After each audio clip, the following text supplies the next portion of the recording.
When something is important enough, you do it even if the odds are not in your favor. 2. Some people don't like change, but you need to embrace change if the alternative is disaster. 3. Failure is an option here. If things are not failing, you are not innovating enough. 4. The path to the CEO's office should not be through the CFO's office, and it should not be through the marketing department.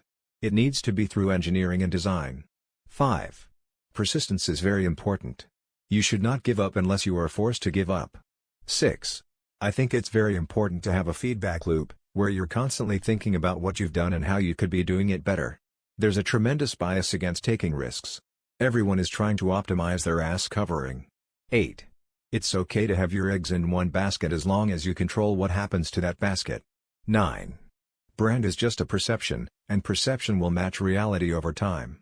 Sometimes it will be ahead, other times it will be behind. But brand is simply a collective impression some have about a product. 10.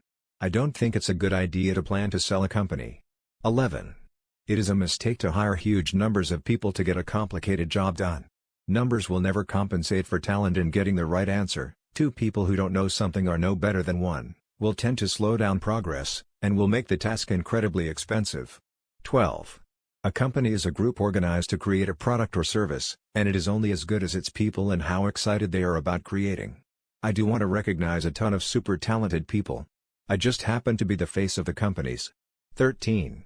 People work better when they know what the goal is and why.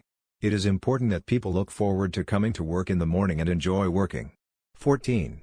If you're co-founder or CEO, you have to do all kinds of tasks you might not want to do. If you don't do your chores, the company won't succeed. No task is too menial. 15. I say something, and then it usually happens. Maybe not on schedule, but it usually happens. 16. I do think there is a lot of potential if you have a compelling product and people are willing to pay a premium for that. I think that is what Apple has shown. You can buy a much cheaper cell phone or laptop, but Apple's product is so much better than the alternative, and people are willing to pay that premium. 17. I don't spend my time pontificating about high-concept things, I spend my time solving engineering and manufacturing problems. 18. I always invest my own money in the companies that I create. I don't believe in the whole thing of just using other people's money. I don't think that's right. I'm not going to ask other people to invest in something if I'm not prepared to do so myself. Please subscribe Qoutes.